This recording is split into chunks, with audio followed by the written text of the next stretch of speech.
All right. Good evening, ladies and gentlemen, and welcome to our Cabinet meeting this evening. I'd like to welcome members and officers who are present with us in the room, as well as those that are joining us via remote access, and welcome to anybody who is watching the live stream or record later on.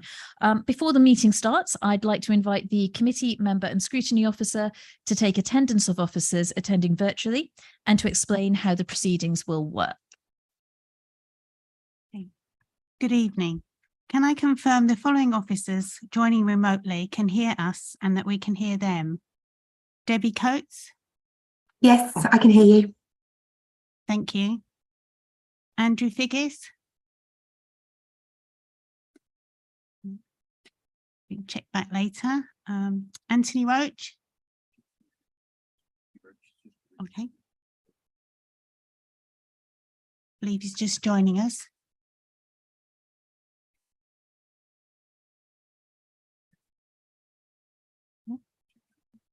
Anthony Roach, can you hear us? Hello, good evening. Apologies to be slightly late. I had to get the children in bed. Welcome. Are there any other officers in attendance remotely tonight that I haven't called out? No? Okay, speaking. If a member wishes to speak, they should use the speak button located on the microphone unit. The microphone will light up green and the chair will be alerted to your request to speak. When the chair invites you to speak, your microphone will be made live and will turn red, at which point you can speak. Voting. When requested to vote, voting will be via the yes, no, abstain buttons on your microphone unit. Details of how members voted will be shown on the screens around the room and the result will be visible on the YouTube stream. Are there any questions? No.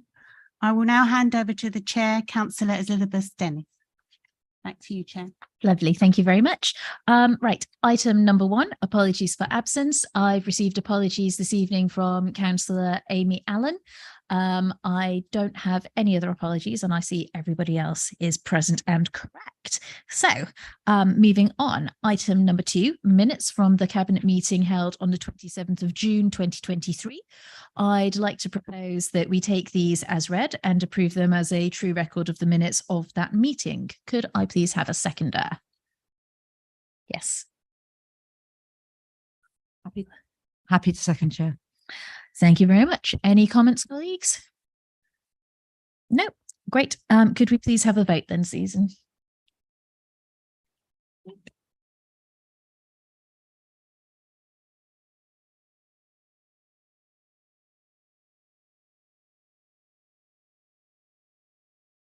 Chair, that motion is carried. Thank you very much. And item number 3, notification of other business. I have received none. Item number 4, Chair's announcements. In accordance with council policy, this meeting is being audio recorded as well as filmed. The audio recording will be available on the North Herts website and the film recording via our YouTube channel. Members are reminded that this council has declared a climate emergency. This is a serious decision, despite government rolling back on certain policies today. And it does mean that it is an emergency, all of us, officers and members, bear that in mind as we carry out our various roles and tasks for the benefit of our district. More details are included on the agenda front sheet. Members are also reminded to make declarations of interest before an item. The detailed reminder about this and speaking rights is set out under the Chair's announcement on the agenda. And for the purpose of clarification, 4.8.23a of the Constitution does not apply to this meeting. Therefore, a member may leave the room during the debate and consideration of an item and still be able to vote. However, do please bear in mind the business on the agenda and wherever possible, leave at an appropriate point in the proceedings. I've agreed to as well change the running order this evening, and we will bring forward item number 11, the Chesfield Conservation Area, to take place following item number 6, referral of items from other committees. Public participation. I can confirm that Dr. Hilary Napier is here and is going to be presenting to us on item number 11. So we'll hold on to that. Agenda item number 6, items referred from other committees. As usual, colleagues, I propose to take these items in line with the agenda items to which they refer on the main agenda paper. So bringing us on then neatly to item number 11. And our public participation will be included in this item. I'm going to go to Councillor Ruth Brown first to present the report in order to provide us with that context, and then pass over to Dr. Napier to present her objections on this item. So, Councillor Brown. Thank you, Chair.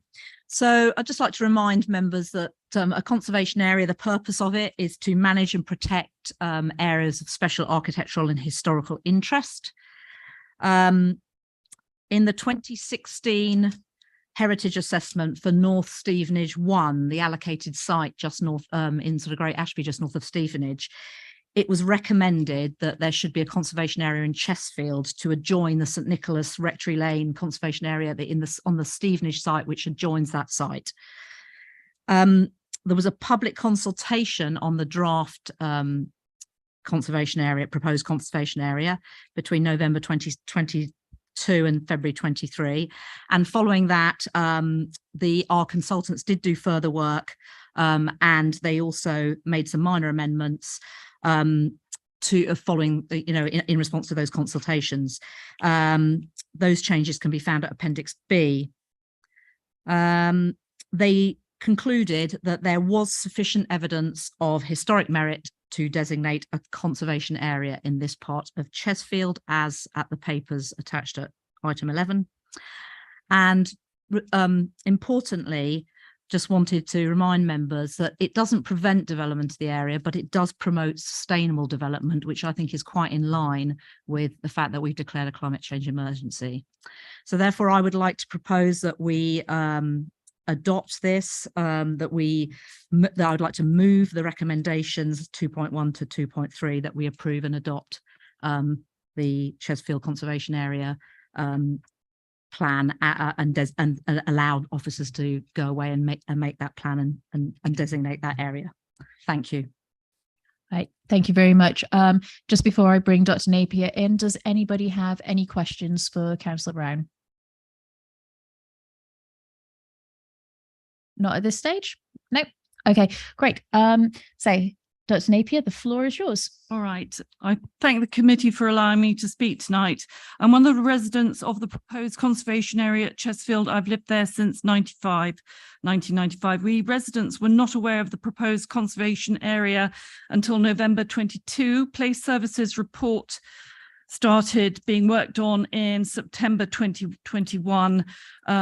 We also were not aware that the committee was discussing this tonight until I was notified by email on the 13th of September. That's given us very little time to prepare for this, and no other resident had any information about what's been happening tonight. I had understood it's good practice to involve residents in decisions that affect them significantly and from an early stage, and that this is a tenet of good practice at North Herts District Council in dealing with key stakeholders. As we've talked about, there was a public consultation in January 23. All the residents voiced their concerns, and they were unanimous in no one wanting the conservation area to be imposed on them. Towards the end of that meeting, Councillor Ruth Brown stated she felt the designation would not proceed if the occupiers were not in favour, which clearly we weren't. Reasons the occupiers were not in favour were management of our farmland and boundary fencing. I've got sheep and I have lambing every year. I need to keep livestock in, and trespassers and stray dogs out. I can't await a planning decision to do this. Other owners keep horses and they've got similar concerns. We've got woodland on our boundaries with housing estates in Stevenage. We've got a public footpath and church lane. From time to time, we have trees that are potentially dangerous. They need urgent attention. They can't await felling licenses, and we are talking about a lot of trees. The effects of NS1 and Roundwood on the proposed conservation was not mentioned within this report, and that seems an important omission, especially as work is now well underway and the spoil from the housing and road infrastructure is to be deposited on the boundary of the conservation area. There are two historically significant buildings which are both protected by Grade 2 and Grade 2 star listing. The development land is already protected by Greenbelt. We don't see anything is added by putting a conservation area on top of this. The summary of the consultation responses after that meeting on the 30th of January gave action points, which were liaise with North Hart District Council ARB team regarding management of woodland, expand permitted development section on fencing. Can these remain as permitted rights? Check with North Herts about the likely effect of new development. Check status of NS1. Has a landscape and visual impact assessment been done? Haven't seen any of those have been actioned or any further information on that, which is really what the residents have been hoping for. Regarding character area 2 in the report, that is Chesfield Park, where I live, Place report has inaccuracies and omissions. These were covered in detailed written submissions and photographic evidence submitted by myself and Chris Surfleet from Bidwells, but I can't see them on the documents on the council website, only brief they're only briefly mentioned and they're much truncated. I would urge that the full reports are on the public record. Place services have characterised Chesfield Park as unaltered and historic parkland surrounded by dense woodland. The woodland is at best patchy. Housing estates to the south are clearly visible, as I produced photos to demonstrate. 1/3 of my farmland is currently temporary grassland and is due to be ploughed up, reverting to arable crops. This has not been considered in the report.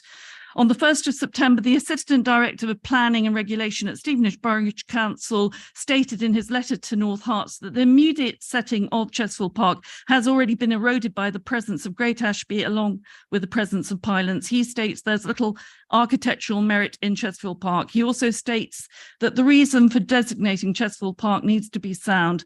I was approached in May 23 for a site visit, but I wanted this to take place when the effect of the new development was underway as it is now. There seems insufficient reason to rush this through at this point without more consideration, information provided to the residents of what their obligations would be under the conservation area on their farming and livestock activity. And again, at that meeting on the 30th, Councillor Ruth Brown stated she felt the designation would not proceed if the occupiers which are not in favour, which they are not. Thank you very much. Right, colleagues, are there any points of clarification that you would like to ask Dr. Napier? I've got Councillor Brown. So thank you very much for your talk tonight. Just for the record, I did attend an online meeting with the consultants and with the local residents. There weren't any officers present. I don't remember saying that it wouldn't go ahead. I remember saying that I would go and take away their concerns and consult with officers, because obviously I'm not an expert when it comes to planning and conservation areas. I'm an elected member, not an officer. So I don't believe, and I don't know whether it was recorded and I can't actually remember because it was a long time ago, but I don't believe I said that. But what I did say was I would listen to your concerns and take them forward. And I did do that. And there have been many discussions with officers and with our consultants since.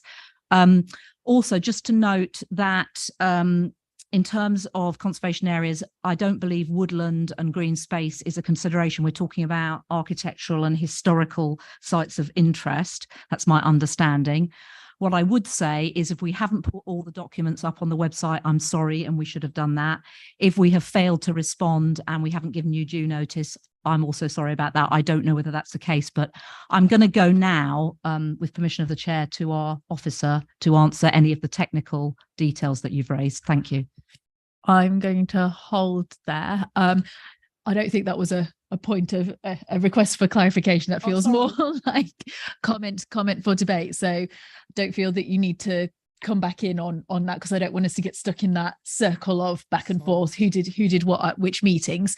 But members, do you have any questions or any points that you would like Dr. Napier to clarify? I see Councillor Albert. Thanks, Jed. Couple of points, and thanks for your presentation, Steve. That's certainly very helpful and welcome. First of all, could you just clarify again, just so I'm absolutely clear, what your, and obviously I can check with, Councillor Brown as well, what your understanding is of the Stevenage Council response? And then could you also just, I'm sorry, I missed the bit where you were talking about sort of, was it Roundwood and the spoiled deposits and so on? Could you just explain that to me get that point again? There is a letter from, I believe, the 1st of September from the assistant planning gentleman at Stevenage Borough Council, and that does mention the spoil. I think his point is that he didn't see Chesfield Park as necessary a worthy place to be designated as a conservation area. So that is clear from his letter. There are also things which are beyond my knowledge of how the Stevenage Borough and North Herts District Council work together in what is apparently a very contentious area along this border.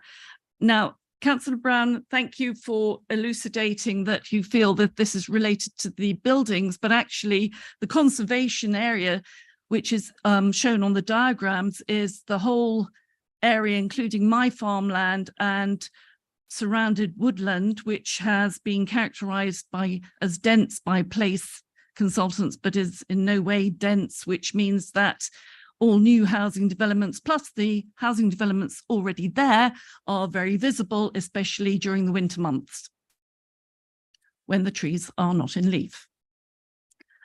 Thank you for that. Any further points for Dr. Napier to respond to before I pass back to Ruth and officers to address any points arising? Nope, I'm seeing nobody indicating. Okay, so I guess then that brings us over to any responses that we have from officers to what you've heard. And then after we've heard from you guys, we will move to a debate on the recommendations we've got before us. So I don't know, Ruth or relevant officers.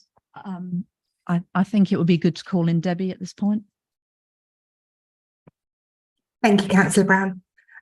Just in regards to the letter that we received from Stevenage Borough Council, yes, indeed, they did point out that there were pylons and the presence of houses in the vicinity. However, the overall message that we received from Stevenage Borough Council is that they are in favour of the designation of Chesfield conservation area. Coming back to the reports that are available online, to the best of my knowledge, everything has been uploaded and short of personal details, nothing has been excluded from those reports. And in terms of notification of the meeting this evening, it's not standard practice to notify all respondents to consultations that the meeting will be taking place. And we had done so with Dr. Napier purely because we had been in recent contact with her over the summer months. Right. Thank you very much for that. Any further questions to Debbie? Yes, Councillor Albert. Thanks, Chair. I'm struggling a bit, I think, with what it is. And I know perhaps it's being a former civil servant, I've probably written things like this, but I'm really struggling with what actually Stevenage Council are or aren't saying. I've heard two versions now, obviously from Dr. Napier and obviously from you, Debbie, and I'm not sure either of them accord with what's actually in the letter on page 181 and 182. I don't think they, frankly, I'm not sure they actually say either way what their view is. They have some concerns, but I'm really struggling. It feels a very impenetrable letter. I don't know, could you clarify for me, sort of, Debbie, where it says that Stevenage are happy with the proposal? Thank you, Councillor Albert. Yes, perhaps it was, I had conversations with the development management manager and also Zaid regarding this site. So perhaps it is my interpretation of the wording as a consequence of those meetings that I'd had with them. But certainly when it was discussed with them verbally, they were supportive with reservations as to our responses to reserve matters for their North Stevenage site. But overall, it was favourable and they could see the benefit of connecting the St Nicholas and Rectory Lane conservation area with a further conservation area up into Chesfield.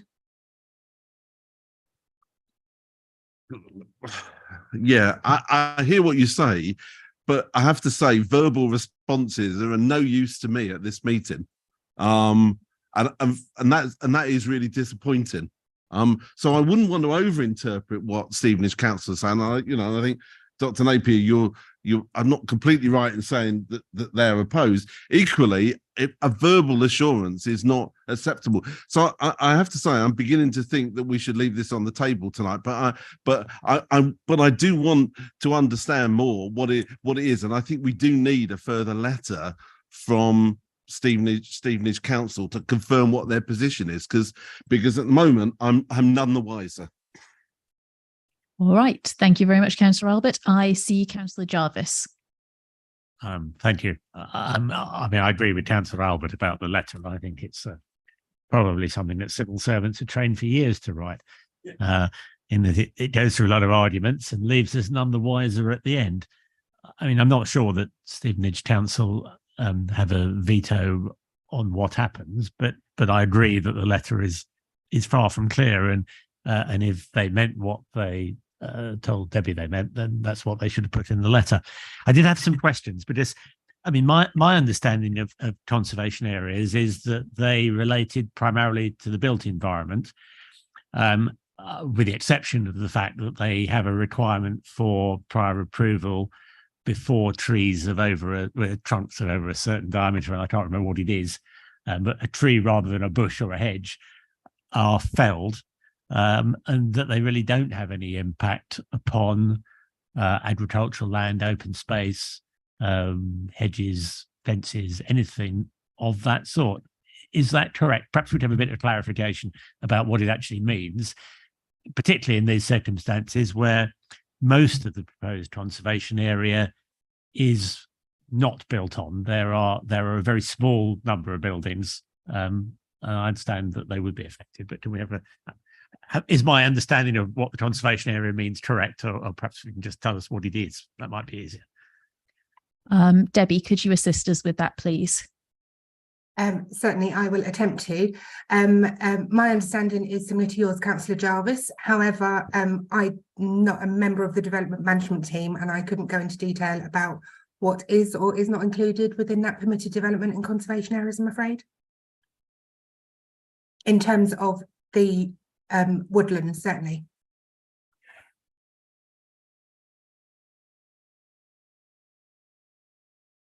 I'm going to go back to Councillor Jarvis because I'd want to hear his concluding point on this.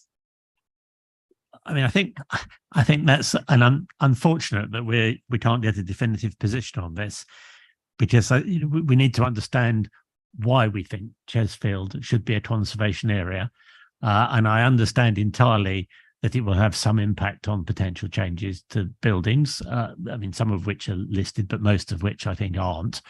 And I understand it will have some impact on woodland, but most of the area is neither buildings nor woodland. So I think it's kind of difficult for us to make a decision if we don't know whether, well, firstly, what we're trying to achieve, and secondly, whether or not this measure will try to achieve it. So I'd really like to have answers to those questions before we decide what we're going to do about this. I'm hearing a move to requiring some additional homework be done before Cabinet agrees to the recommendations we've got before us tonight. I'm going to take the unusual step of just checking in with Dr. Napier. Did Councillor Jarvis sort of cover off and touch on the point that you wanted to flag?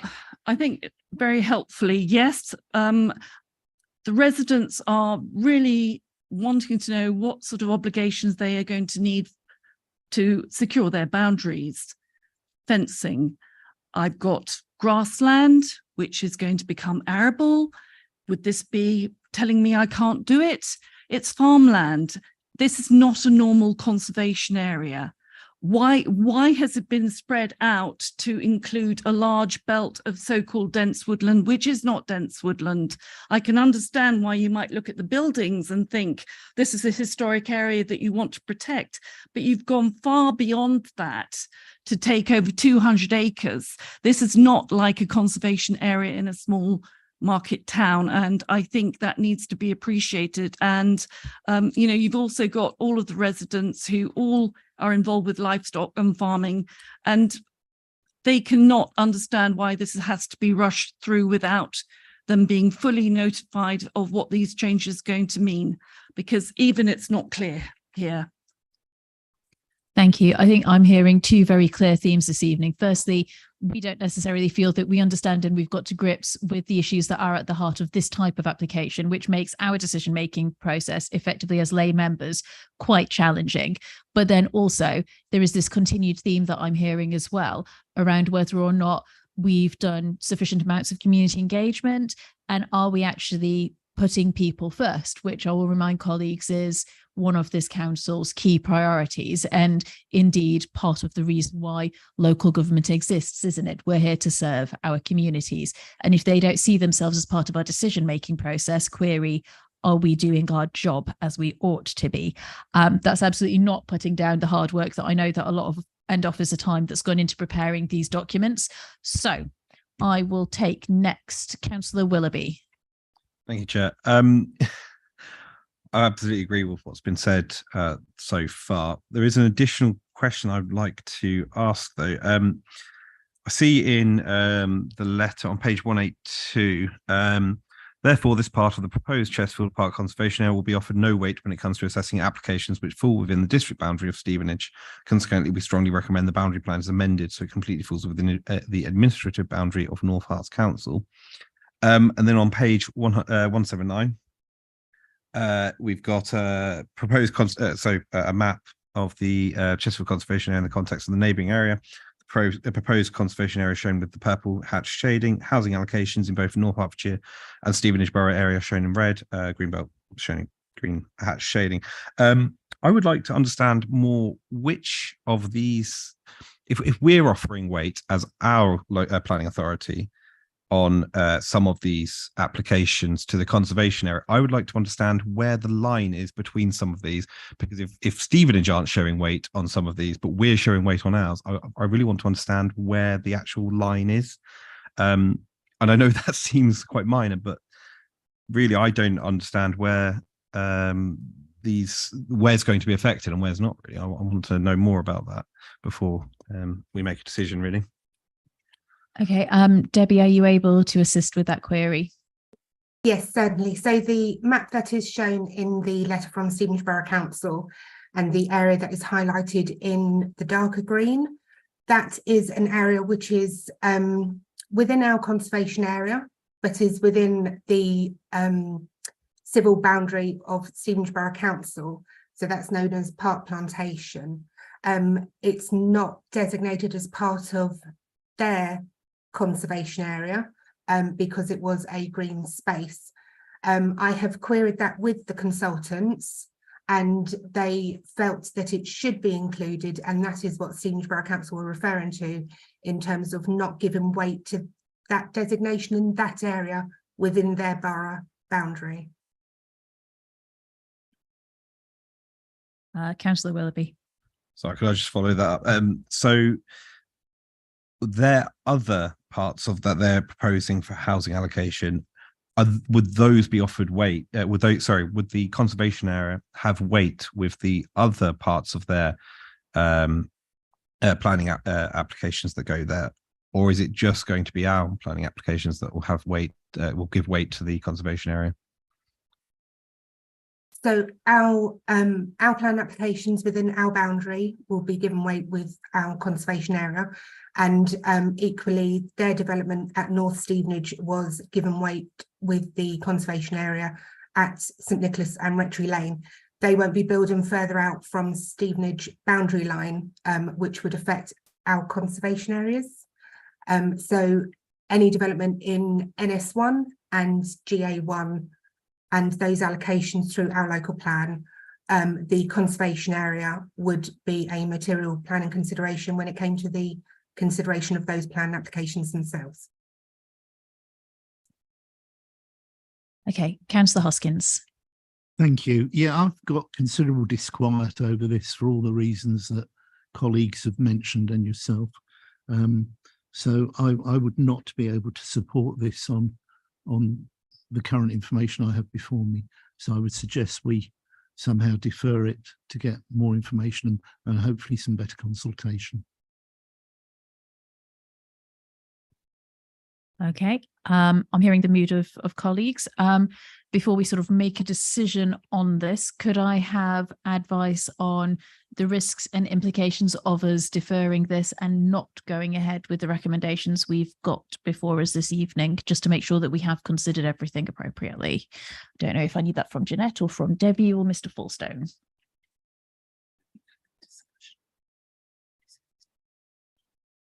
Okay.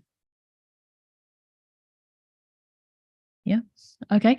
All right then. The advice that I've just had is if colleagues wish to defer this and facilitate that additional work and additional community outreach as well that colleagues seem to be indicating might be beneficial to us on this item, there shouldn't be any adverse consequences. So I'm hearing from the floor a motion effectively to defer this particular item for additional consideration. Could we put that to a vote, please?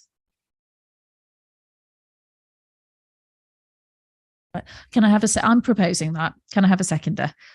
The entire cabinet wants to second that, James.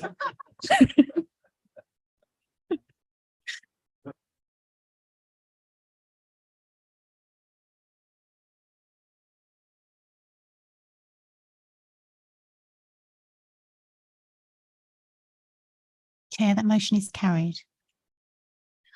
Thank you very much. Right. Thank you very much for your assistance this evening, Dr. Napier. It was very, very helpful.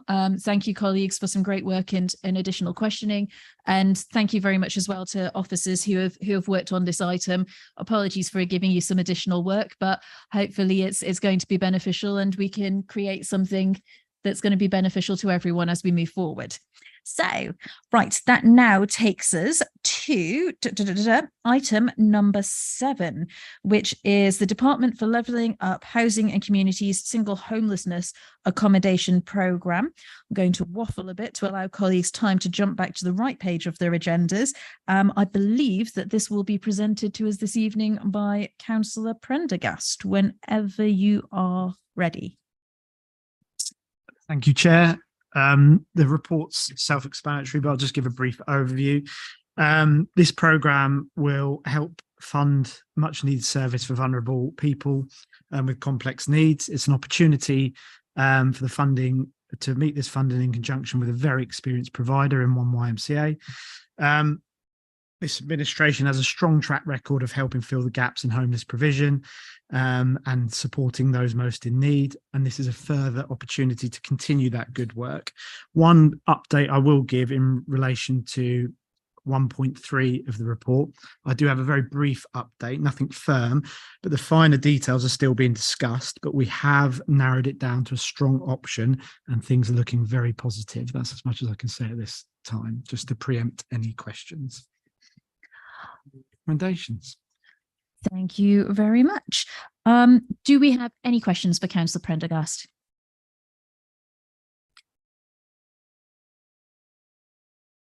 No, I might have a question.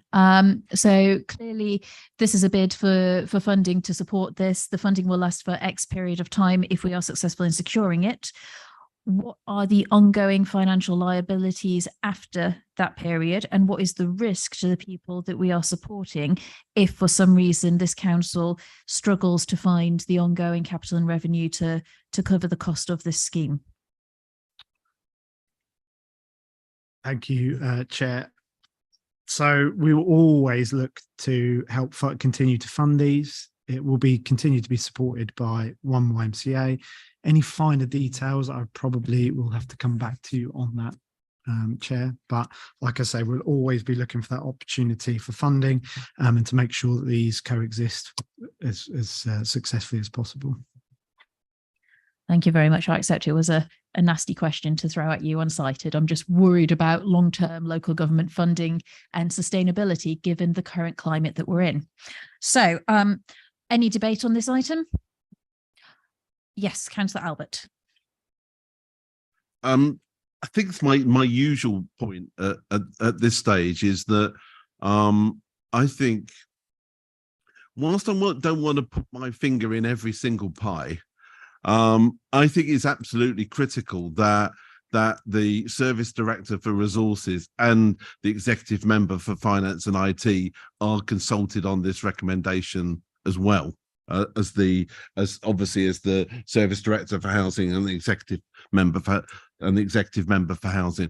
I think this is absolutely critical. I think my past experience would tell me that it is really important that finance are involved in this, that whilst necessarily decisive in our decision making on this, I think it's important we understand when we see any financial consequences. So I'd like to make that amendment to recommendation 2.2. I'm hearing an amendment. Could I have a seconder? Yeah, I think Councillor Prendergast is happy to accept that amendment, so we can move forward with those recommendations. Any further points of discussion or debate? Councillor Willoughby. Sorry, I was anticipating you asking for a seconder, which I was going to. It's already been seconded. Is it? Sorry. Yes, Sean did it. Well, accepted the amendment, so. Right. In that case, however, the overall recommendations, I suppose we should probably propose and second. I believe Councillor Prendergast has proposed them.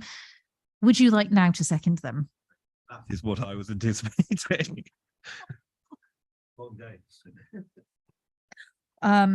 Right. Okay. So proposed, seconded, amended recommendations. Could we move to the vote, please?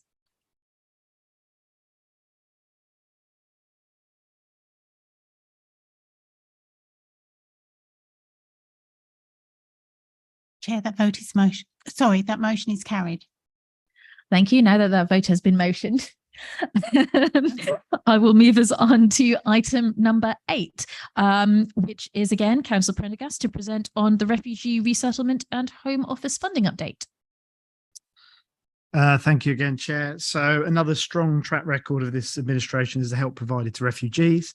We do anticipate that due to current government policy, there will be an increased demand for housing services from refugees, and we need to be able to manage this efficiently and effectively, ensuring that we are being proactive rather than reactive in our approach. Hence recommendations 2.1 and 2.2. And I do commit to keeping Cabinet updated on our continued work in this area. Recommendations, please, Chair. You may move them. Does anybody have any questions? No. Any debate? Councillor Albert. Can I make the sort of do a cut and paste of my previous recommendation on the earlier debate and suggest the same amendment as I did for that previous one, and add in myself as executive member for finance, and obviously Ian Cooper as the service director for resources as part of that decision-making process. I see no reason why we couldn't allow that. Councillor Prendergast, would you be happy with that? I can see some scrunched faces. I don't have a particular issue with it, but I'm not sure if it's relevant particularly to this item. But I mean, if Ian would like to have his fingers in those pies, then There's a bit of mumbling about fingers in pies. I hear what you're saying on that, given that we're sort of committing effectively to continue doing what we're already doing as and when central government chooses to give us handouts to effectively deal with some of its inabilities to deal with messes in other areas.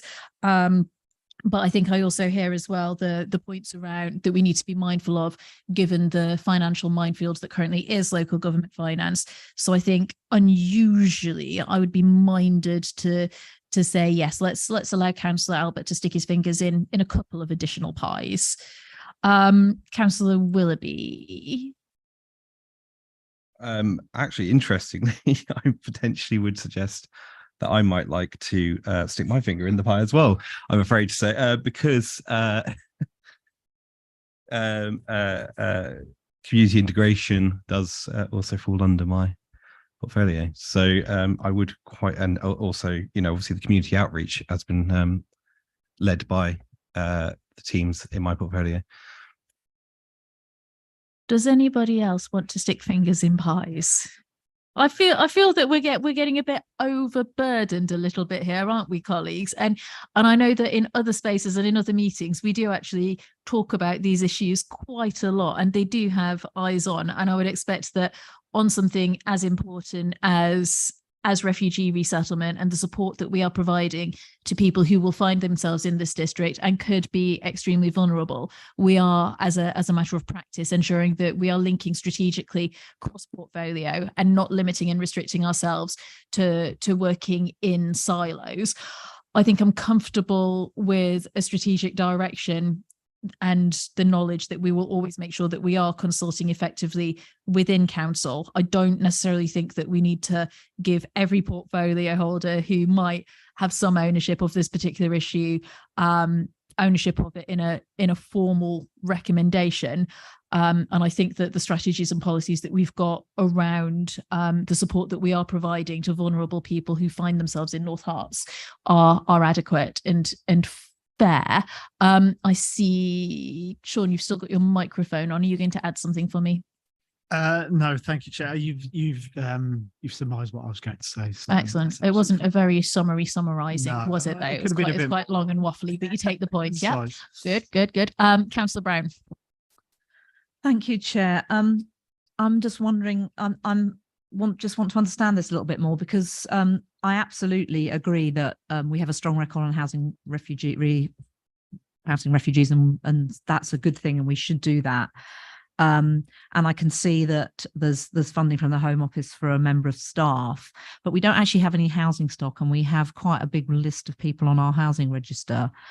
And so the recommendation one, it supports more focused resettlement efforts for this client group. What do we actually mean by that? And yeah, can you explain a bit more about what we mean about that? Because we obviously have our own residents that are waiting to be settled as well, some in temporary accommodation, I believe. So just wondered if you could explain that a bit more. Yeah, thanks, Councillor Brown. So as I understand it, it's about being proactive rather than reactive in what we do, because of the challenges we're likely to face as we move forward with the pressures from likely pressures from asylum seekers. As we know, in this district, we have many housed here, and that is likely to put added pressure on as the years move forward. So we can be more focused in meeting those demands as and when they come, which they inevitably will. So that's effectively what it means. I note that there's some very careful wording that's being used here, and I understand and appreciate that. And I think colleagues will as well. However, I think the point that is hanging that we do need to make loud and clearly whenever we get the opportunity is that there are some things that are being done to local authorities by central government, and it is about time that central government, rather than doing these things to us, worked with us effectively as a genuine partner, which has the ability to provide the support that people need, and also that central government appreciates the pressures that local councils are under. And I think that actually recommendation 2.1 is going as far as possible in saying we will support and we will provide that particular focus that is needed to deal with some of the burdens that are being pushed our way, as well as our general duty to support people who find themselves here through no fault of their own, while also balancing that with our wider housing commitments to our existing residents. I think that this is a political minefield a lot of the time, and I think that we've reached a fair position in terms of making sure that finance is involved with any considerations on this topic as they move forward. And I'm happy that we continue to work cross-portfolio to do our duty and to provide help and support to every single person who needs help within this district, wherever they've come from. Right, that's done. That said, recommendations have been proposed. An amendment, I believe, has been accepted to those. So could I have a seconder for the proposals? Councillor Willoughby. Yep. Okay. Could we have a vote, please?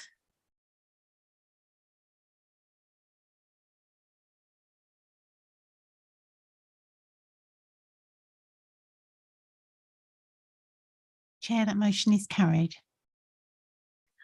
Lovely. Thank you very much.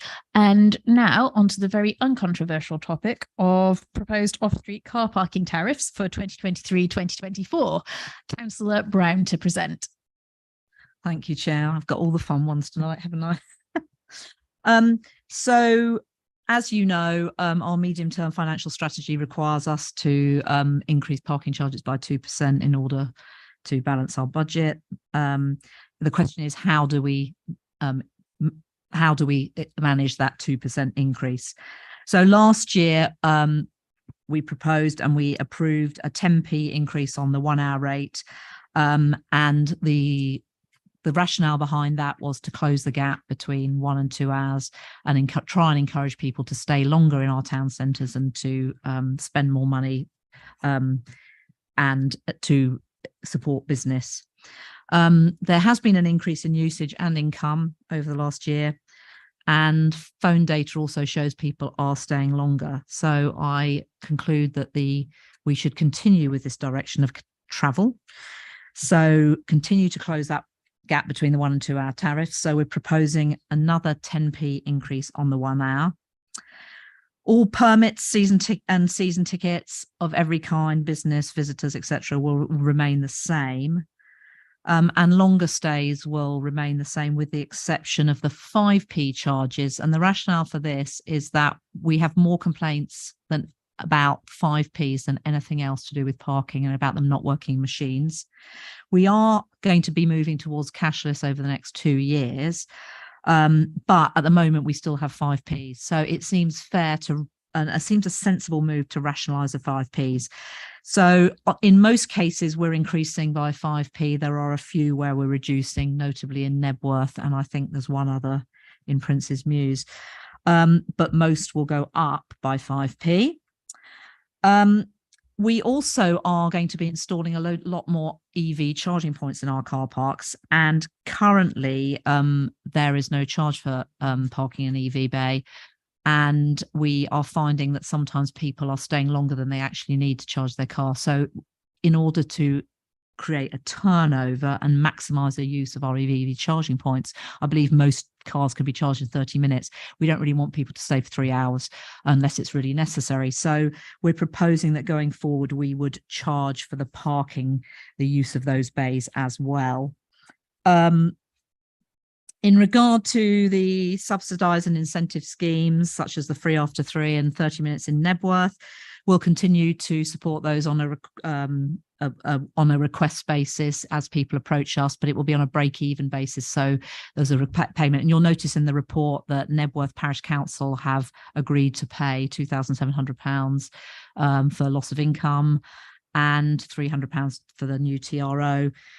So that there's no cost to this council for introducing that 30-minute free.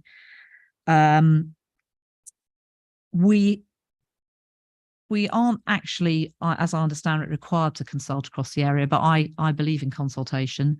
And so this has been taken out to all the area forums, the bids, Royston Town Council and Nebworth Parish Council. I think it would be fair to say there's been a mixed response. And interestingly, with business, some businesses are quite fine with the increase. Others say they're not fine with it. It might affect their business. So some support, some objections, and some people have highlighted some anomalies. And all the justifications are in the report for those. They're all addressed at 8.2. In terms of Royston Town Council, they have made an overall objection, but I noticed the justification is around owners and workers, as well as casual users. And I just want to reiterate that season tickets and business permits are not going up. So for people parking all day, there is no increase. It's just the 1 hour rate that will be affected. And I think that is all I have to say. So I'd like to move the recommendation as 2.1 to 2.7. Thank you. Right. Thank you very much. Do we have any questions? Councillor Hoskins. Yeah, thank you, Chair. I mean, I think this is a reasonable and measured response to the requirements of the local authority. And I welcome both the commitment to other means of payment, particularly people just being able to pay for what they use rather than pay on display, which I know we're still actively pursuing. And I welcome also the very wide consultation, particularly with the business improvement districts, that was carried out. So I'm happy to second this. The only thing I'm going to ask, because it'd be remiss of me not to, is I note that under recommendation 2.6, that officers proceed with the necessary amendments to the off-street parking traffic regulation orders, which makes me sit up and say, will you include Biggin Lane in that traffic regulation order, please?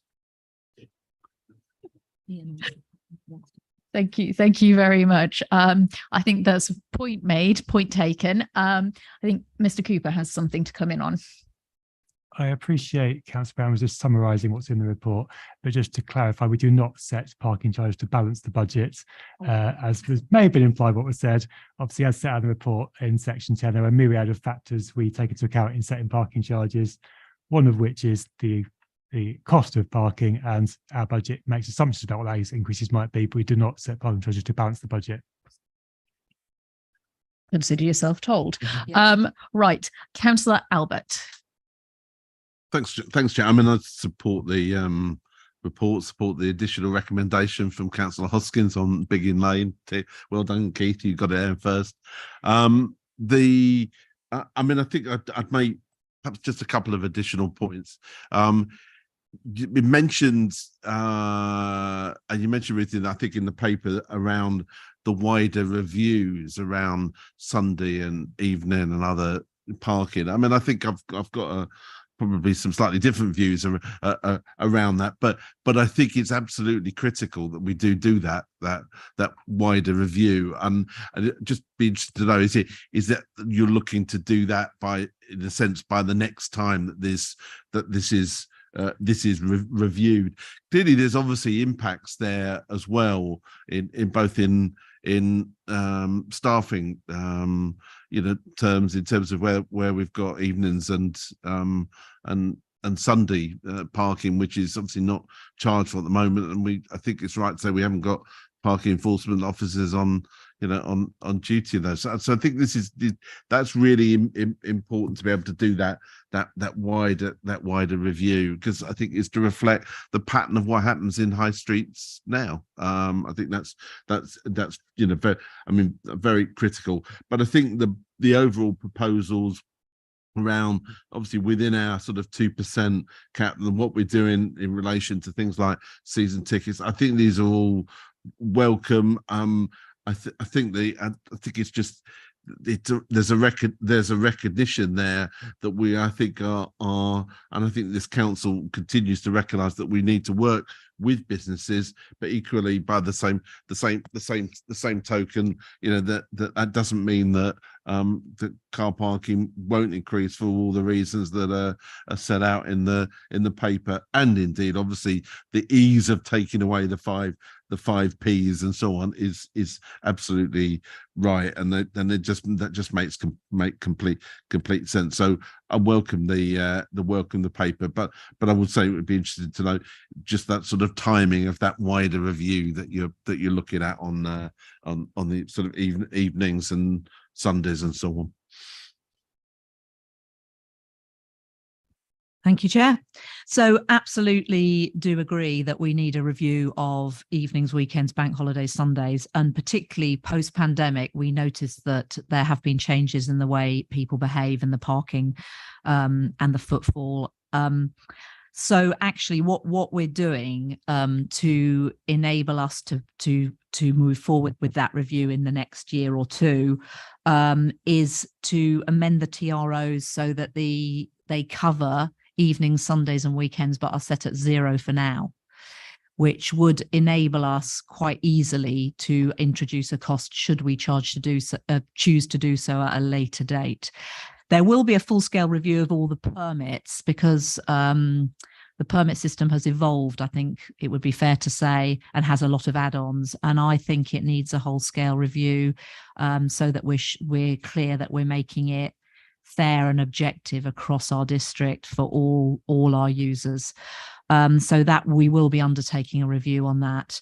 At the moment, we're concentrating on the alternative payment methods and the pay on exit, and also the EV charging points, but we will then move on to a full scale review. So I hope that answers your question. Great. Thank you very much. Councillor Jarvis. Thank you. I mean, I think that the principle of reducing the gap between charges for people who stay for a very short time and people who stay longer is certainly the right thing to do. Our town centres are not going to be best served by people who make very short visits. The notion that town centres' future is about people who stop for 10 minutes to buy a newspaper is clearly wrong, and all the evidence we see from elsewhere shows that that is the case. So I think that's absolutely the right thing to do. I do have two questions. I mean, one, I understand the issue around EV charging. I mean, one hopes that before too much longer, the position will be that there are so many EVs that we won't need to provide an incentive in this way.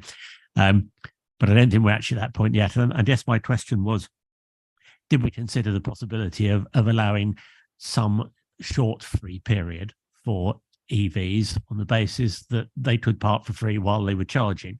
And that would, if we did that, that would have fulfilled our commitment in some extent to allow an incentive for people who did that. So a question of whether or not we considered that.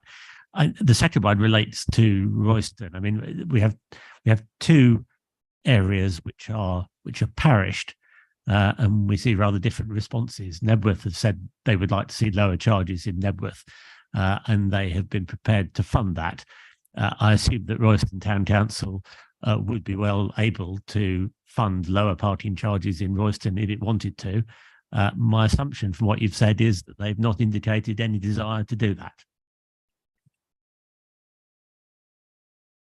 So I'll take the second question first. So Royston Town Council have objected for 2 years in a row to any kind of parking increase. In fact, they were wanting to keep it the same last year, but then were not able to do so. They have not offered to subsidise that at all. However, the Royston bid does subsidise the free after three scheme, and has done for many years, along with some contributions from county councillors in the district. That is currently under review. That scheme is continuing for the next year, but it is under review because I said about the break-even basis. Well, the cost that the amount they're paying is based on a figure that from 2010 and has never increased. So we are reviewing that, but it will continue as it is for now, for this coming year.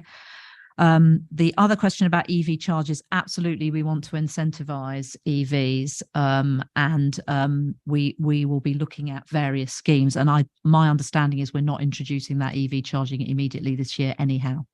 I hope I'm correct in saying that. Officers, please correct me if I'm wrong, as I have been corrected already tonight. I can see an officer with an itchy finger. Thank you, Chair. I think if members are happy with the principle of charging for electric vehicle parking bays to increase the churn, then I'm sure with the executive member we can work a way of actually bringing it in so that we achieve that and not penalise. So if you're happy to leave that discussion between myself and the executive member. Councillor Jarvis, is that sufficient for you? I think that's a very good way forward, and I understand what we don't want to do is to have all the EV charging points blocked by people who are parking in the long term. Nevertheless, for the reasons I've set out, I still think we're in a situation where there is some merit in making it just that bit more attractive to bring an electric vehicle into our car parks, and that sounds like a very sensible compromise approach. All right, so I think that's point made, point taken, and work to do. We've kind of had debate mixed in with questions. Does anybody have any further points of debate on this item? Nope. I've had the recommendations proposed by Ruth. Could I have a seconder, please? Councillor Hoskins, can we please move to a vote?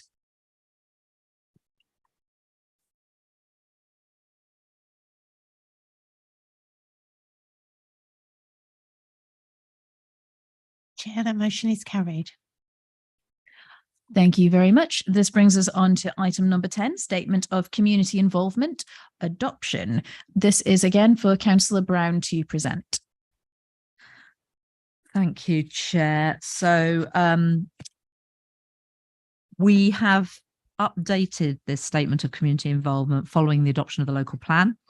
It's the community involvement is all about how we consult our communities on our master plans. And it seemed like a good time to update it because obviously with the adoption of the local plan, there's been a material change. So the draft was approved by Cabinet in March to go to full consultation. That happened in May and June. We received 13 responses. They were mainly minor amendments, and some responses been made we have made some minor amendments in response to those. And so I will just leave it there. I propose we the recommendations 2.1 to 2.3 that we approve this new statement of community involvement. Thank you. Thank you very much. Any questions? No. Okay, move to the debate. No debate on this. Okay, it's been proposed. Seconder, Councillor Willoughby. Can we have a vote, please?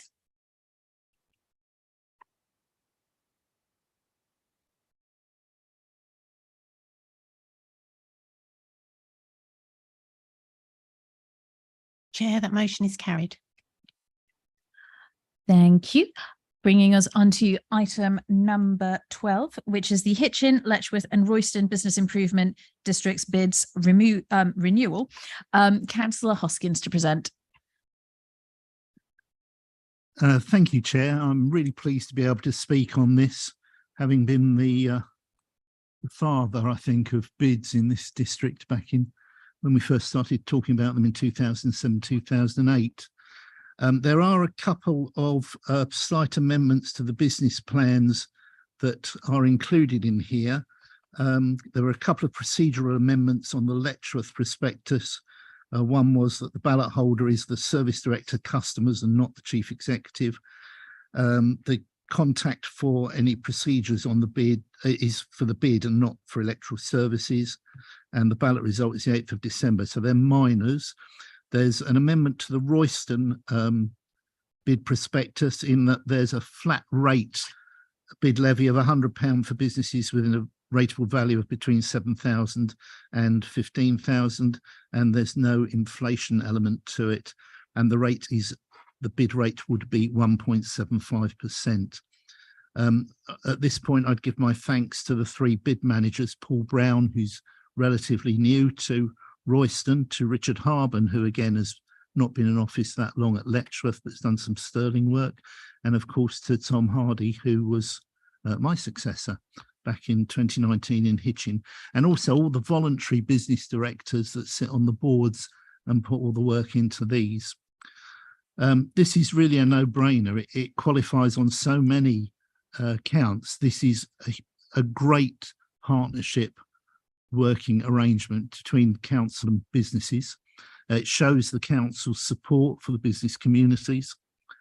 For relatively modest sums of money, it generates huge investments in our town centres.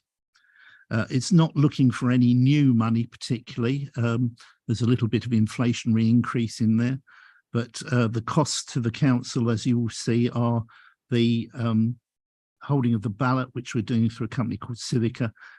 That's costing about £12,000. The council is being asked to vote yes on council-owned properties within the bid area. The total levy cost of that to the council is approximately £20,000 per annum. So over the 5-year life of each bid, that's £100,000. But when you see that it generates 3.85 million over 5 years into our 3 town centres, I hope you'll agree with me that that's a superb investment. And that's a basic bid levy raising that doesn't include additional income through sales and sponsorship. So with all that in mind, I'm very happy to move the recommendation at 2.1 and 2.2.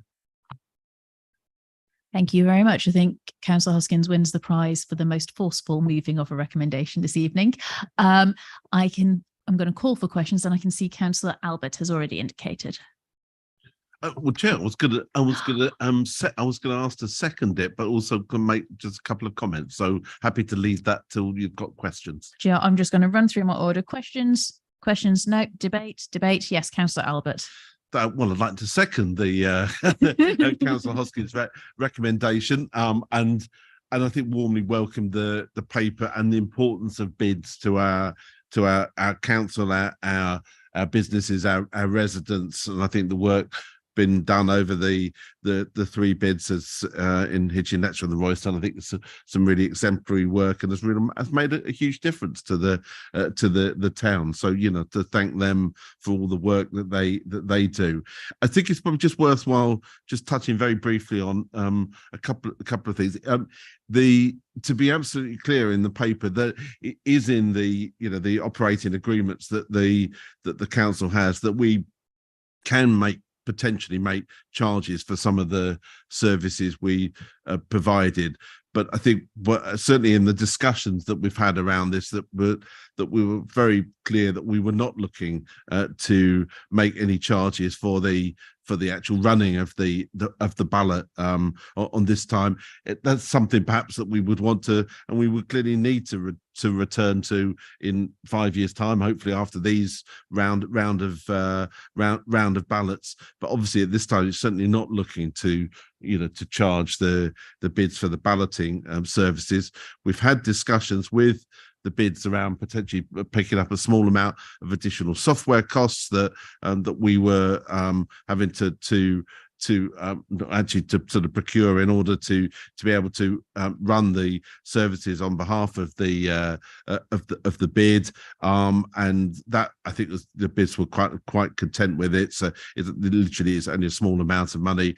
And then finally, that I've certainly had discussions with officers around the billing arrangements and whether we should be charging the bids for postage for those billing arrangements. I think it was very clear on that whilst that's something we might wish to return to, that we would need to make sure that we've got an e-billing option as in the first place before we considered that.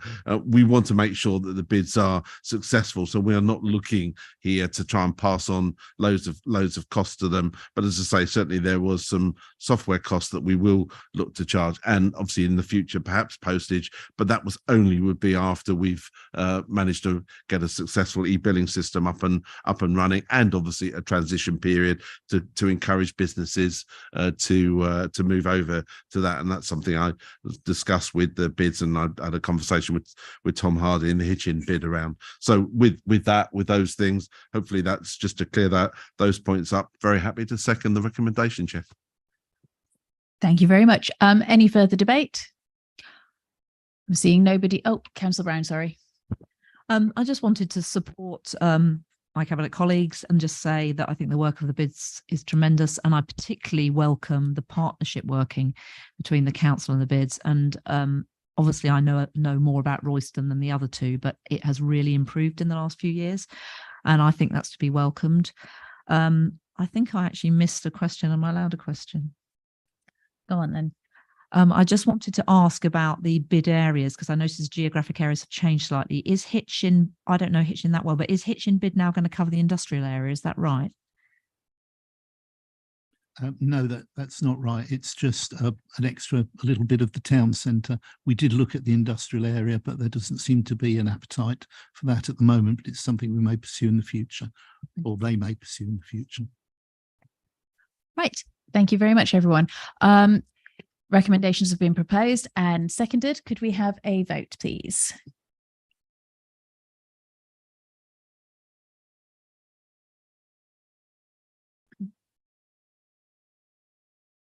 Chair, that motion is carried. Thank you very much. That brings us on to item 13, which is the first quarter investment strategy, capital and treasury review 23-24. We also have a referral from finance, audit and risk on this item, which is 6B on the supplementary papers. Could I invite Councillor Sean Nolan, Chair of Finance, Audit and Risk, to present that referral? If you bear with us momentarily, we're just doing some slight musical chairs. And we should be good to go. Councillor Nolan. Thank you, Chair. Just get the right page. Okay, so for this item, I think the only real point raised on this one from the committee was, get this up. Yeah, so it was looking at the potential spend on essentially access to grants, to ensure that, we felt they were making the right choices in not trying to, I suppose, spend money chasing after money in cases where we didn't think we had a good chance. But I think the answer from the service director was pretty clear on this one, that it was minor amounts going forward for very large potential gain. So yeah, I think that was the only potential she raised on this one. I think otherwise it was fairly clear within the paper as being set out that, and the report that was put forward by the service director in terms of what the rest of the content being pretty clear. Thank you very much, Councillor Nolan. And I will note as well that the recommendations from Finance, Audit and Risk are the same as those set out in the main report on the agenda this evening. Does anybody have any questions for Councillor Nolan before we move on? Nope. Okie dokie. In that case, I shall pass over to Councillor Albert to present the report. Thanks, Chair, and obviously asking the Cabinet to approve the recommendations 2.1 to 2.4 in the investment strategy paper. Really just to briefly report that follows the usual format, and most of the detail on capital schemes is contained within tables 2 and 3. Wanted to highlight a couple of things though in table 3, namely the section 106 funding for social housing and the leisure centre solar PV and solar thermal. The section 106 funding for social housing details that 385,000 of commuted sums collected for off-site affordable housing are proposed to be allocated to provision at the Foundation House in Letchworth. The proposal in relation to solar PV and solar thermal is that this funding is held for now to act as match funding for a potential public sector decarbonisation fund bid for our leisure centres. If that's successful, the bid should enable us to deliver a greater range of decarbonisation measures, including air source heat pumps, as well as solar PV thermal from the same pot of council funding. And I think that would be a welcome, and I'm certainly particularly welcome if that bid's successful. In relation to Treasury investments, the report confirms, Chair, that we've complied with the Council's investment strategy.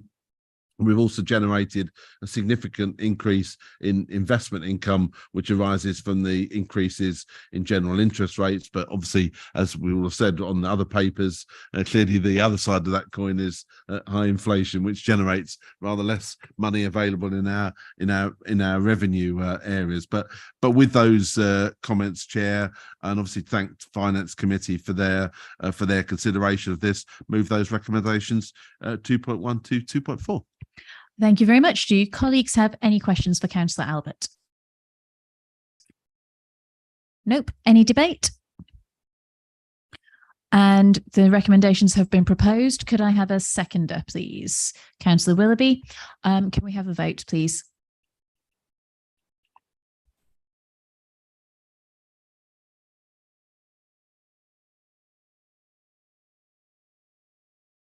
Chair, that motion is carried.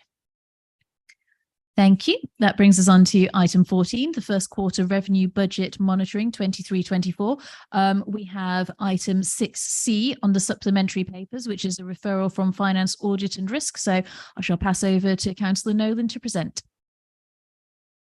Thank you again, Chair. So there's a few points raised on this one, primarily for clarification. So the first one was around the employee pay awards. which I know is still currently under question at the moment from early this year. So it's just clarification that it's the 4% across the board, obviously dependent upon staff members' starting pay. So that was just a clarification there. There was also the question around the money for the Baldock fire recovery, not currently including in there the time currently used by officers to be involved in that as well. It's just the base costs for that activity. And then just again, a piece around, it's kind of been a continuing item around the leisure management fee as well, just understanding about that, getting back to its pre-COVID levels now. Obviously, where we are in the process for the next contract coming up means that forecasting is a little bit difficult in terms of asking questions about what that looked like in the future. So I think we've accepted that one's going to be something to discuss again in the coming future. Thank you very much. Do colleagues have any questions for Councillor Nolan? I'm seeing nobody indicate, so I'll pass over to Councillor Albert to present the report. Thanks, Chair, and obviously to make and ask Cabinet to approve the recommendations 2.1 to 2.4 in the paper. And with your permission, I will do a little bit of double handling on this and ask Ian Cooper to cover the 2.4, which is the business rates pooling part of it in a moment. The report follows the usual format. The main variances from the budget are detailed in Table 3. In line with our investment strategy report, the largest movement is in relation to investment income. Interest rates are expected to return to more normal levels. Well, we think they will, in line with inflation. So this increase is not shown on an ongoing basis. We can't budget for that for the future. The other large changes are in relation to the pay award, which has still not been agreed, so could still be a larger impact than the 4%. The release of the COVID-19 provision budget and also adjusting for the overestimation of inflation on the waste budget. I'd like also to highlight the decision we are asked to make in relation to the business rate pooling. And if I could ask Ian Cooper, our Service Director of Resources, to briefly explain. Ian. Thank you, Councillor Albert. So back in 2022-23 was the last time we were part of business rate pool. We weren't part of the pool last year because there was a business rate reset, which put too much risk on the pool. But for the coming year, 24-25, we were invited on the 5th of September by DULUC to put in applications to be part of the pool for that year. The deadline as set in the report is the 10th of October. So as always, quite a tight deadline on this. So we have commissioned work along with County Council and all the other districts and borough councils to see if it would be in our best interests to form a pool and who should be part of the pool if there is one. The pool will always contain the County Council and then usually 3, 4 or potentially 5 districts and boroughs on top of that. So that work has started. Early indications seem to be that a pool would be beneficial and that North Herts could be part of an Oxford pool. It's looking reasonably likely that could be the case. But until we know the final answers, I can't give any guarantees on that. So on that basis, given it does give us the chance to reduce the amount of money we pay to governments from the business rates we collect, which is always a good thing, and keep more in the district and the county, asking for permission from Cabinet to delegate decision on that when we have all the information to myself and the executive member for Finance IT. Right, thank you very much. Any questions? Seeing nobody indicating. Any debate? No, those recommendations have been proposed. Could I have a seconder, please? Yeah, I see Councillor Willoughby. Could we have a vote, please?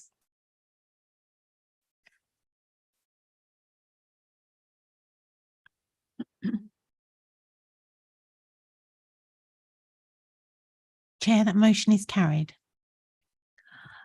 Thank you. This moves us on then to, I've lost my place on my agenda, bear with me. There we go.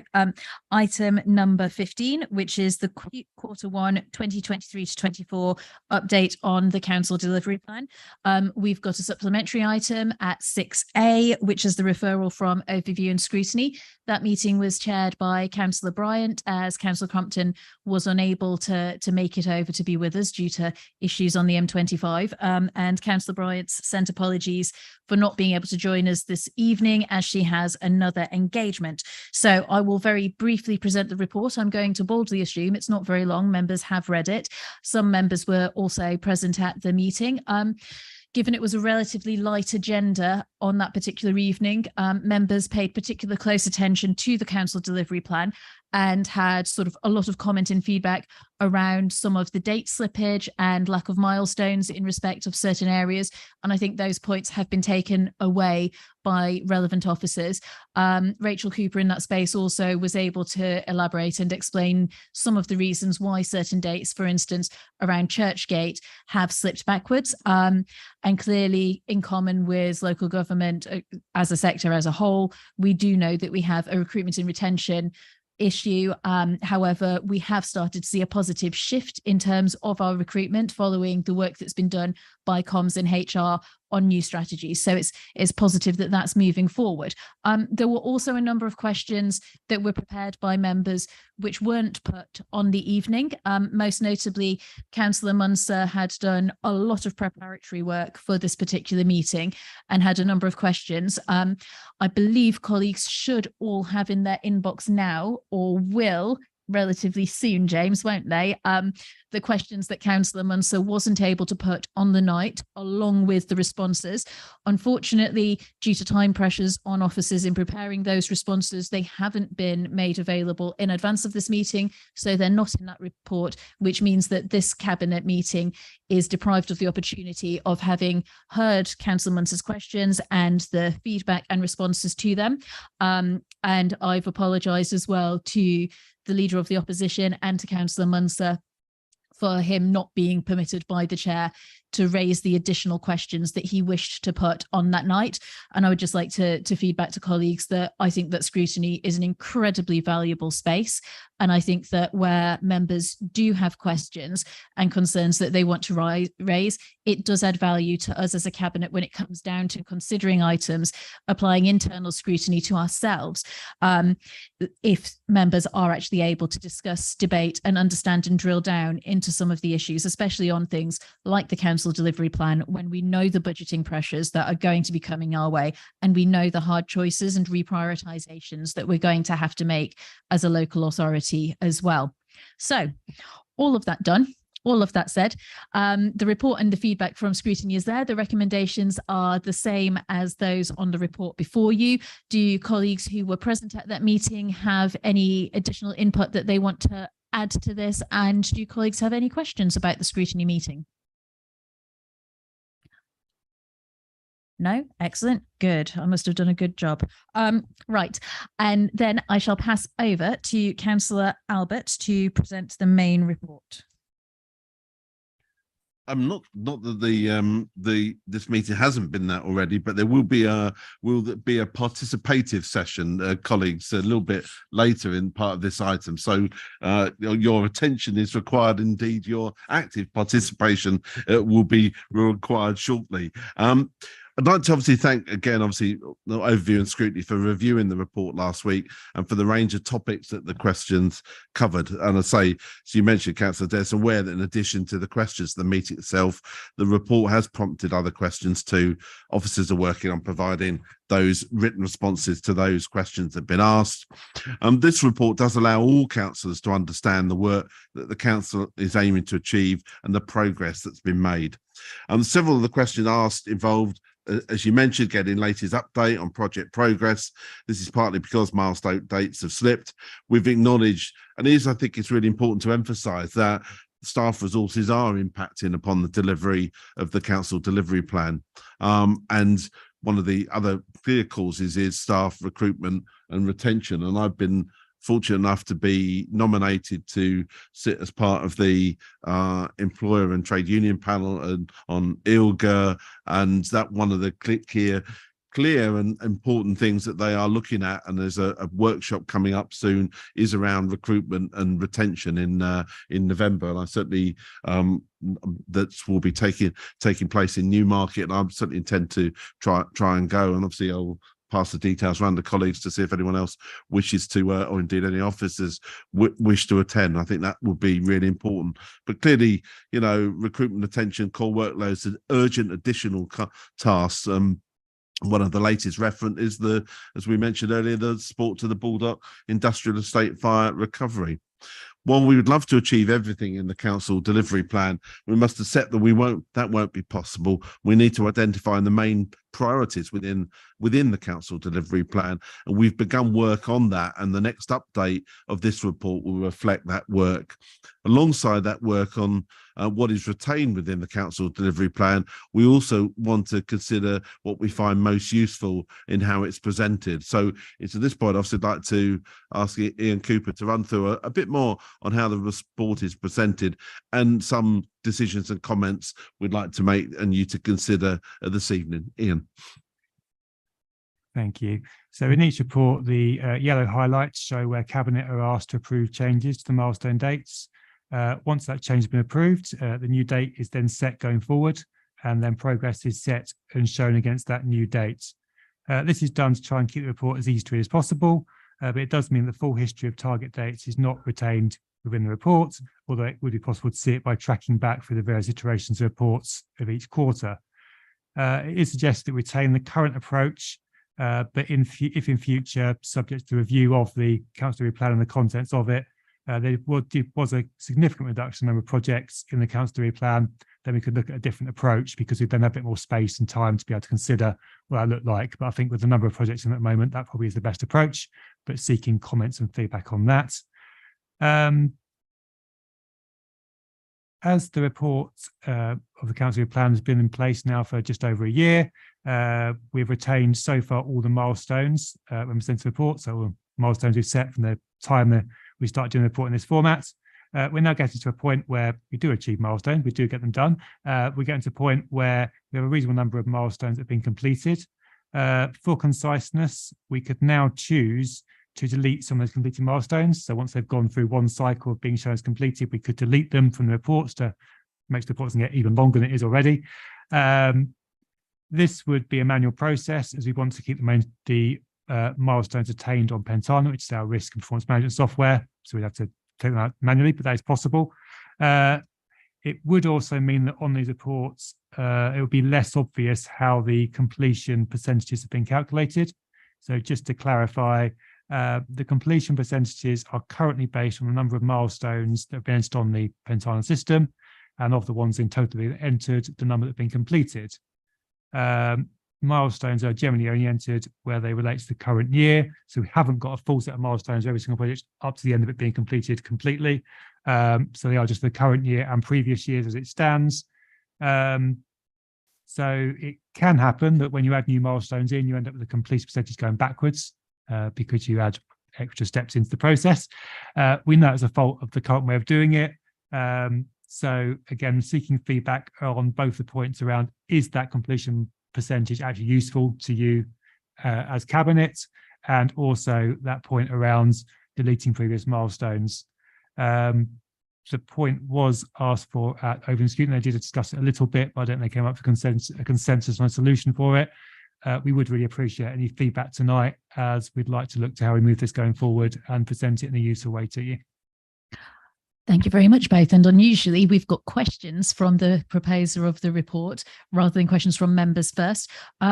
So I will take the opportunity through myself to jump in first and just sort of reference that this document is something that we own as members effectively. It is there to serve us. It needs to be agile, and it should be providing us with the information and the data that we need to make sure that we are on track in delivering what our priorities are.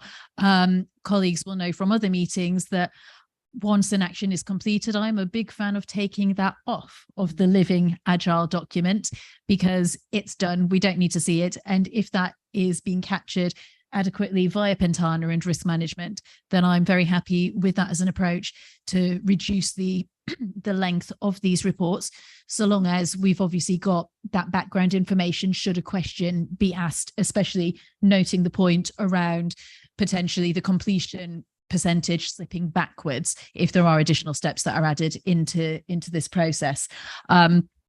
I will hold there and pass over to colleagues who might have any other input on this. I see Steve came in first. Yes, I mean, I think that on the subject of deleting milestones as complete, there are certainly, whether are large numbers of milestones that are no longer relevant, then I think that's fine. There will be some projects where it provides valuable history of where we've actually got to. So I'm not sure that there is an answer, a universal answer to that question. I think in terms of progress, just looking at some projects, the current arrangements really don't provide anything useful. Counting milestones isn't really a great way of assessing progress. So if I look at the Royston Leisure Centre solar thermal, it says that we're 60% complete. Now, my recollection is we have made several attempts to try and get someone to bid for this and have received no satisfactory bids. So to describe it as 60% complete, I think is probably not an accurate reflection of where we are on that project. And that I use that as an example just because I happen to know it. So I think if we're going to have a progress indicator, there is inevitably going to be some degree of subjectivity, because some milestones represent perhaps a few days' work, and others may represent many months' work and many hundreds of thousands of pounds of expenditure, and you can't count those as the same.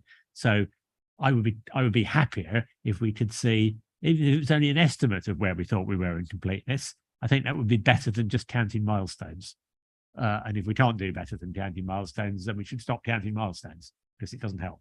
Okay, thank you very much. So I'm sort of hearing a little bit of commentary effectively around retaining corporate memory and making sure that when a complex item has been completed, we know and we understand and we get that. But there's also, from a project management perspective, ensuring that we've got a mechanism there that effectively captures when we hit an exception point, and we are able to reflect that appropriately in the report so that members are informed and have that immediate snapshot view. Just to say as well, colleagues, we are definitely not going to be able to redesign and come up with the perfect document tonight, or indeed potentially ever. This is just an opportunity to provide some feedback to Ian and Ian. And also I would ask that you seek the input from the chair and vice chair of scrutiny as well to help capture their points, given how closely scrutiny ought to be interacting with this document. I had Councillor Prendergast next. Thanks, Chair. I just want to clarify this question. When you say remove it, you mean remove it from the reports? It will still be on the system. We'd still be able to refer back to it. I personally think that's probably a wise idea. Looking at these, I think they are there's unnecessary detail on them with the scoring systems and the percentages. I don't think it's particularly relevant. I think it could be more concise. Either they're met, partially met, or not met, and I'm not sure that some of it is particularly helpful. So I think it can be simplified and made more concise, easier to read, easier to know what's going on effectively. So there's definitely some room for improvement on that side of things, just simplifying it generally. But I agree with you, Councillor Dennis. I'm not sure it's necessary to have everything on there if it's been completed, and it doesn't need to be part of the report in that case. All right, thank you. Any more feedback at this point in time? Obviously, this isn't your only opportunity to input. Please feel free to send as many emails in as much detail as you wish to the relevant portfolio holder and lead officer on this, and I'm sure they will welcome that correspondence. Yeah, okay, great. So we've dealt with the questions from the proposers of the report. Do colleagues have any questions back to Councillor Albert? Nope. Okie dokie. Any debate? I'm seeing nobody indicate. Right. So the recommendations have been proposed. Could I have a seconder, please? Councillor Prendergast for variety. Right. Could we have a vote, please?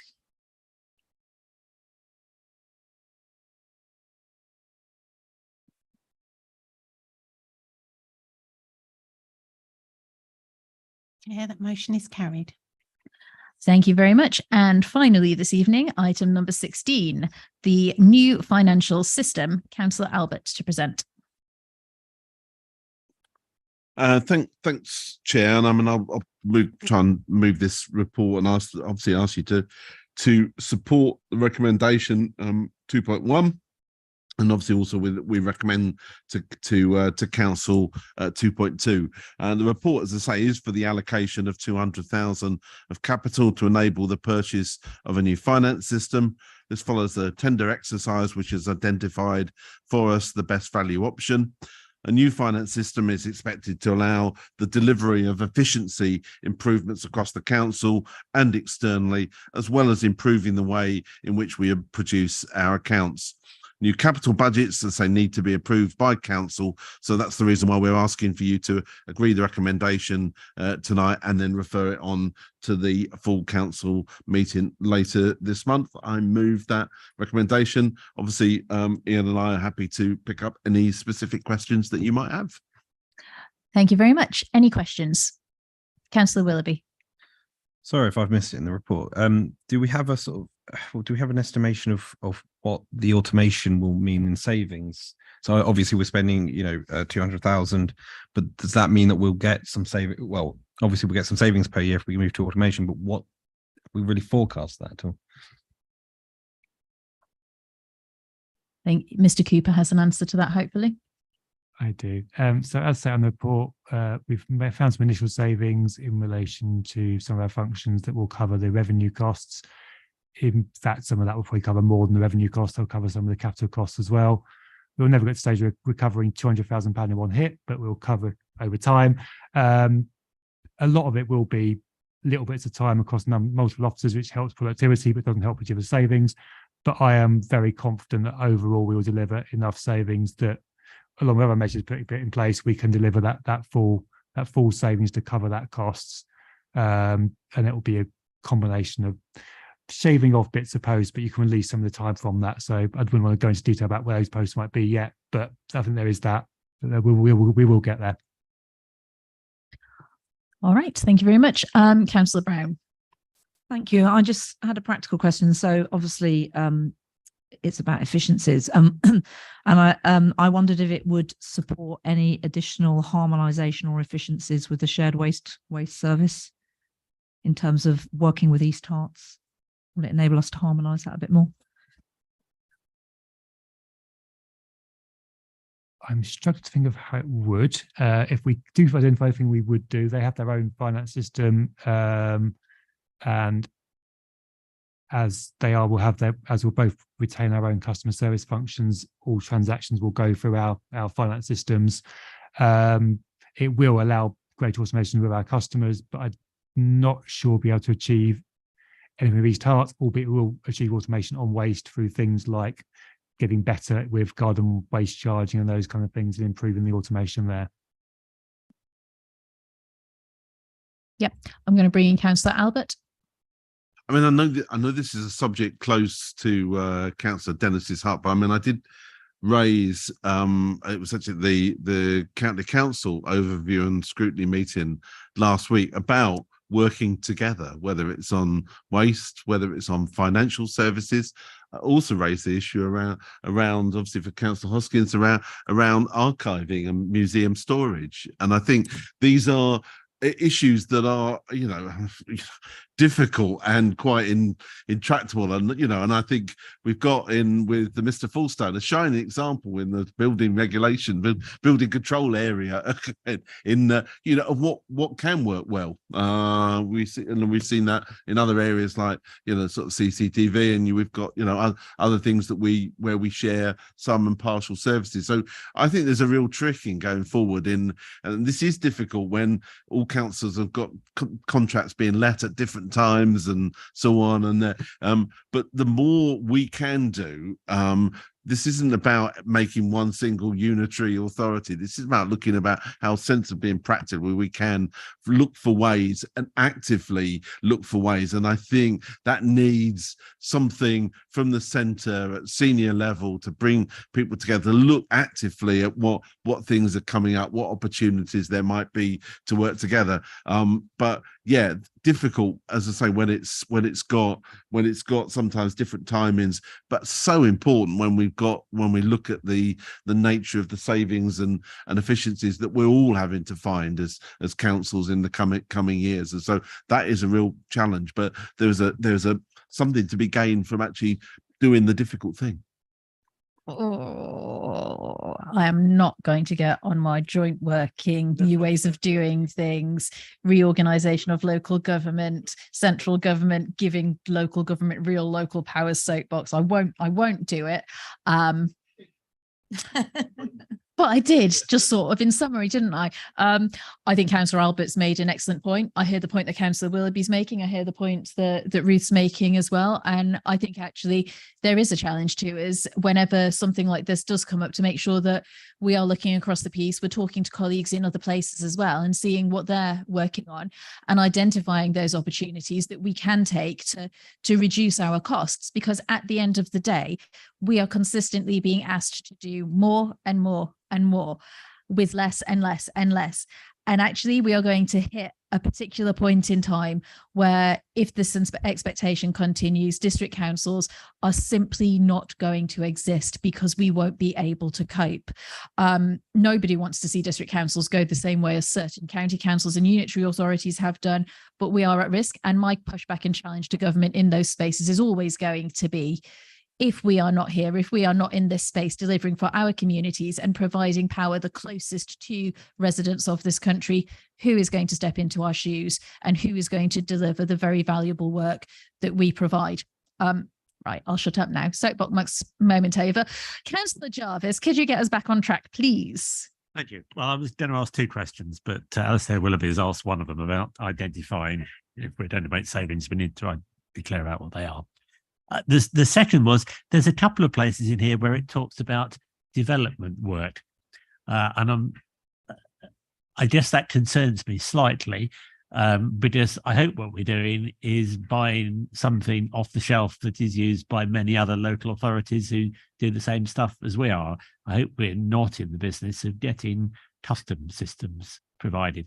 And I speak to someone who used to run a company that developed custom software, so I'm well aware of its shortcomings and cost implications. Is this standard stuff that many other districts are using? Yes, it is standard software we're using, but any software needs some customization. So in this case, it's things like the way we do processes, making sure it maps to the right officers and coding structures for accounts and those kind of things. But no, the fundamental software itself is off the shelf, but any software requires upfront work to get it to work for how we want to do things, which will be different to how we do things now because we don't do it the most efficient way now. Configuration, yes.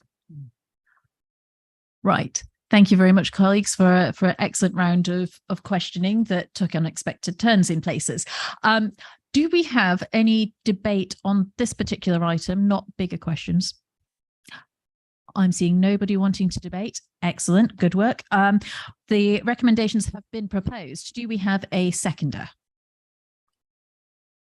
All right, Councillor Willoughby. And can we have a vote, please?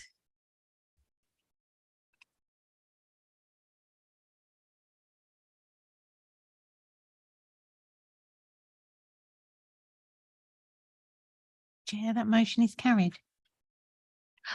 Thank you very much. And that concludes this evening's business. Thank you very much, everyone. Have a great evening. What's left?